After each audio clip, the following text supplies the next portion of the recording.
হালকা গপ্প, গপ্পই মনের মনোরঞ্জন। আজকের গল্প লীলা মজুমদারের খাগায় নম। ছোটবেলায় এই দোলটোলের সময় দেশে যেতাম। আমার ছোট ঠাকুরদা আমাদের যত রাজার গাঁজাখুরি গল্প বলতেন। সেসব একবার শুনলে আর ভোলা যায় না। একদিন বললেন, দেখ, এই যে আমাদের গোষ্ঠীর ধন দৌলত দেখে গাঁ শুদ্ধ লোকের চোখটাটায়, এ কি আর অমনি অমনি হয়েছিল ভেবেছিস? নাকি চিরকাল এমনটা ছিল? বুঝলি, এসব লেখাপড়া শিখে সারা জীবন খেটে খুঁটেও কেউ করে দিয়ে যায়নি, বা লটারিতেও জেতেনি, কি শ্বশুরের কাছ থেকেও পায়নি, মাটি খুঁড়তে খুঁড়তেও কেউ ঘরা ঘরা সোনা পায়নি, চুরিও করেনি, ডাকাতিও করেননি। তবে হলো কি করে? আরে ওসব কি করে আর সত্যি সত্যি ভাগ্য ফেরে? এই আমাকেই দেখ না, তিনটে বার ম্যাট্রিক ফেল করে সেই নাগাদ দিব্য বাড়িতে বসে আছি। কিন্তু তাই বলে কি আর আমি তাদের কারুর চাইতে মন্দ, নাকি তাদের চাইতে কম খাই? তোরাই বল না। এই দেখ, এরকম হীরের আংটি দেখেছিস কখনো? এটার দাম কমসে কম 1,000 টাকা। কখনো ভেবেছিস এত সব হলো কোত্থেকে? এই যে দুবেলা তাল তাল মাছ, মাংস, দই, ক্ষীর তোরা 5 জনে ওড়াচ্ছিস, তাই বা আসে কোত্থেকে জানিস? এ সমস্তরই একমাত্র কারণ হলো গিয়ে একটা এই এত বড় কালো পালক। শুনে আমরা তো হাঁ। ছোট ঠাকুরদা আরো বললেন, হ্যাঁ, একটা কালো পালক ছাড়া আর কিছুই নয়। ওটিকে তোরা না দেখে থাকতে পারিস। কি বা দেখেছিস দুনিয়াতে? ভূত পর্যন্ত দেখিসনি? তবে ওটি কর্পূর টপ্পূর দিয়ে লাল শালুতে মোড়া হয়ে একটা চন্দন কাঠের বাক্স করে আমার ঠাকুরমার লোহার সিন্ধুকে পোড়া আছে। তোদের মতো আকাঠ মুখ্যদের কি বা বলবো। তবে শোন ব্যাপারটা গোড়া থেকে। আমার ঠাকুরদা ভারী চালাক, চতুর, কায়দা দুরস্ত মানুষ ছিলেন। ক্যাসা তার চুলের টেরি বাগাবার ঢং, ক্যাসা কোচকানো মলমলে ধুতি, গিলে করা পাঞ্জাবি, কানের পেছনে তুলোর পুঁটলিতে করে আতর গোঁজা, সেসব একবার দেখলেই লোকের তাক লেগে যেত। তার উপর আবার লোককে খুশি করতে তার জোড়া খুঁজে পাওয়া দায় ছিল। বুঝতেই পারছিস, এই সব কারণে এখানকার যিনি রাজা ছিলেন তার সঙ্গে ঠাকুরদার ভারী দহরম মহরম ছিল। সেই জন্য রাজসভাতেও তার বেজায় খাতির, আর তাই দেখে 5 জনের হিংসে। একদিন সকালে স্নান সেরে সেজে গুজে ঠাকুরদা রান্নাঘরের পাশের ওই গন্ধরাজ গাছটিতে, ওটির কি কম বয়স ভেবেছিস? ওই গাছটা থেকে 2টো ফুল পেড়ে নিয়ে রাজসভায় গিয়ে হাজির হতেন, আর শটান গিয়ে রাজার কানে কানে কি যে না বলতেন তার ঠিক নেই। ব্যাস, রাজাও আহ্লাদে আটখানা হয়ে হাতের কাছে যা পেতেন, শাল, দোশালা, শিরোপা, জামা, জুতো সব তাকে উপহার দিয়ে বসে থাকতেন। এমনকি শেষটা এমন অবস্থায় দাঁড়ালো যে দূর থেকে ডাকে সবাই ঢুকতে দেখেই সভাসদ যত উজির নাজিরেরা যে যার গয়নাগাটি, জুতো, পাকড়ি লুকিয়ে ফেলতেন। এমনি সব ছোট মন ছিল। নিশ্চয় বুঝতে পারছিস যে ওরা কেউ ঠাকুরদা বেচারিকে সুনজরে দেখতেন না। সত্যি কথা বলতে কি, সবাই তার উপরে হাড়ে হাড়ে চটা ছিলেন। এমনকি একা পেলে তাকে খোসা মুদে বলে অপমান করতেও ছাড়তেন না। অবিশ্বে তাতে আমাদের ঠাকুরদার কাঁচকলাও এসে যেত না। তাই দিব্য আদরে গোবরে রাজার কাছে দিন কাটাতেন। এখন মুশকিল হলো যে মানুষের কখনো চিরদিন একভাবে যায় না। তোরাই কি আর সারা জীবন এই রকম কাজকর্ম না করে পরের ঘাড়ে দিব্য চেপে কাটাতে পারবি ভেবেছিস? ঠাকুরদা বেচারি খাসা নিশ্চিন্তে রাজসভায় মৌরসী পাট্টা গেড়ে জেকে বসেছেন। রাজবাড়ি থেকে রোজ তার জন্য কলসি কলসি দুধ, ঘি, ভাঁড় ভাঁড় দই, ক্ষীর, ধামা ধামা চাল, কলা, থোক থোক নতুন গরদ, তোড়া তোড়া মোহর যায়। তার আবার ভাবনা কিসের? এমন সময় হঠাৎ একদিন কোত্থেকে এক ছোকরা কবি, বলা নেই কওয়া নেই, একবারে রাজসভায় এসে হাজির।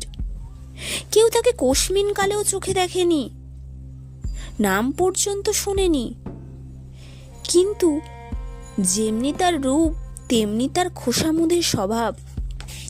দুদিনের মধ্যে রাজা শুদ্ধ রাজসভাকে একেবারে হাতের মুঠোর মধ্যে এনে ফেলল।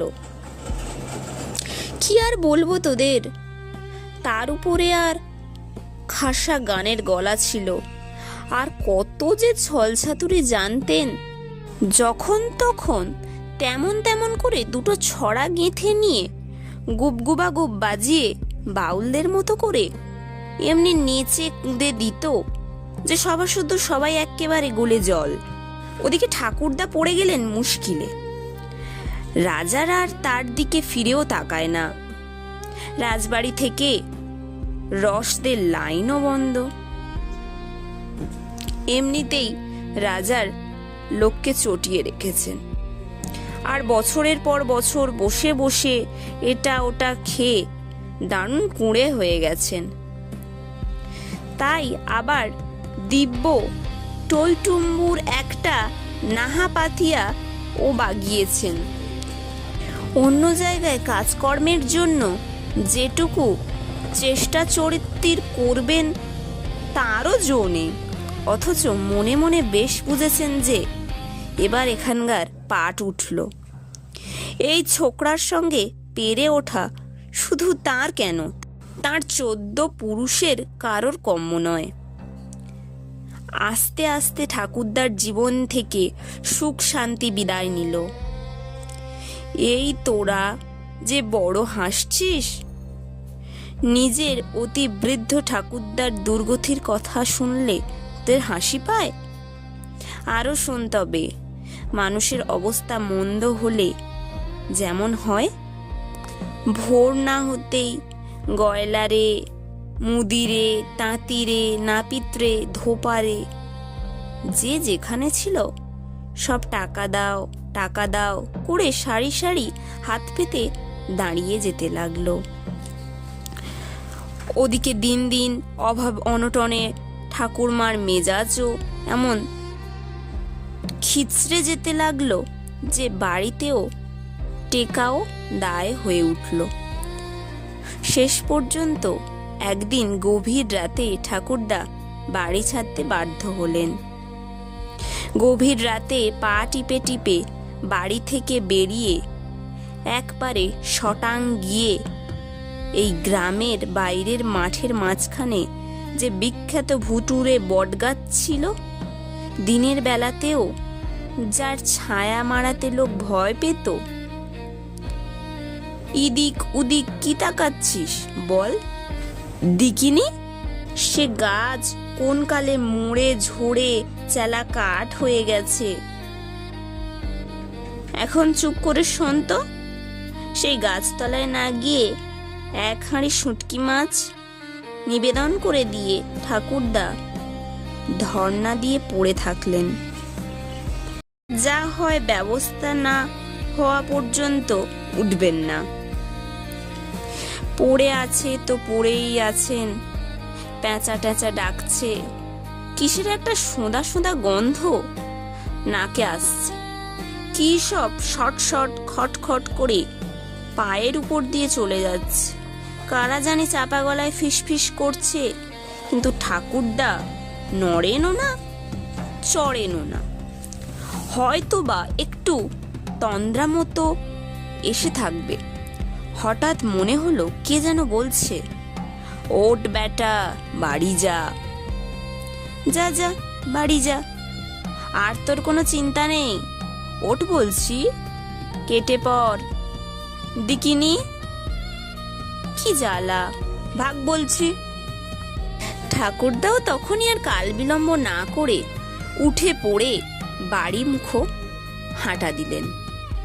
আর কি আশ্চর্য ব্যাপার, একেবারে দোরগোড়ায় এসে দেখেন পায়ের কাছে কি একটা লম্বাটে জিনিস চাঁদের আলোতে চকচক করছে।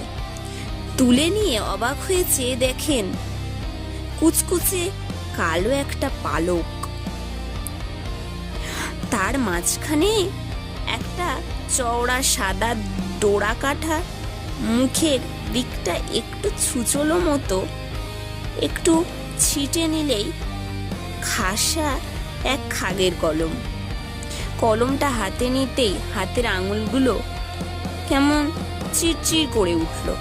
ঠাকুরদার থাকতে না পেরে ঠাকুমার আলতার শিশি আর ধোপার হিসেবের খাতা নিয়ে বসে পড়লেন। আর সেই অদ্ভুত কলমটি বিশেষ করিস আর নাই করিস অনবরত কি যে মাথা মুন্ডু লিখে যেতে লাগলো। পরে তো ঠাকুরদার নিজেরই চুল দাড়ি খাড়া হয়ে উঠল। এই অবধি শুনে আমরা সবাই ব্যস্ত হয়ে বললাম, কেন চুল দাড়ি খাড়া হবে কেন? আরে সে যে দাঁড়ালো গিয়ে একটা ভূতের গল্প, যা পড়লে গায়ের রক্ত হিম হয়ে যায়। আমার ঠাকুরদা নিজের লেখা নিজেই পড়ে প্রথমটা থ মেরে গেলেন। পরে বুঝলেন ধর্ণা দেওয়ার ফল ধরেছে। সারা দিন ঘরে বসে গল্পটা মুখস্থ করে ফেললেন। তারপর সন্ধ্যা লাগতে সেজে গুজে রাজসভায় গিয়ে হাজির হলেন। দেখেন গিয়ে সেই ব্যাটা হাত পা নেড়ে দাঁত বের করে গান ধরেছে, আর লোকগুলো সব হাঁ করে তাই শুনছে আর বাহবা দিচ্ছে। ঠাকুরদা সবাই ঢুকতে সঙ্গে সঙ্গে একটা দমকা হাওয়া এসে ঝাড় লণ্ঠনটার অনেকগুলো আলো নিভিয়ে দিল। গানও তক্ষুনি থেমে গেল, সভাও থমথমে চুপচাপ হয়ে গেল। আর ঠাকুরদা রাজার সামনে এসে সিংহাসনের সিঁড়ির ধাপে বসে নিচু গলায় ভূতের গল্প শুরু করলেন। দেখতে দেখতে সভাসদরা যে যার আসন ছেড়ে ঠাকুরদাকে ঘিরে বসলো। কবি ছোকরা তো 5 জনকে সরিয়ে দিয়ে সবচেয়ে কাছে এসে ঘেঁষে বসলো। ঠাকুরদা অর্ধেকটা বলে থেমে গেলেন। কবি ব্যাকুল হয়ে বলল, তারপর? রাজা বললেন, তারপর? সভাসুদ্ধ সকলে বলল, তারপর? গল্প শেষ করে ঠাকুরদা হাত জোড়ো করে বললেন, মহারাজ এবার আমার বিদায় দিন। এখানে খেতে পাইনি, ভিন গায়ে দেখি গিয়ে চেষ্টা করে। রাজার কিছু বলবার আগেই কবি বললে, না না সে কি, তাহলে আমাদের ভূতের গল্প কে বলবে? এই যে নাও আমার মানি ব্যাগটা নাও। দেখতে দেখতে সভার লোকেরাও ভিড় করে যে যা পারে ঠাকুরদার হাতে গুজে দিতে লাগলো। ঠাকুরদার সেই সব চাদরে বেঁধে বাড়ি গিয়ে সকালবেলা সব ধারটা শোধ করে দিলেন।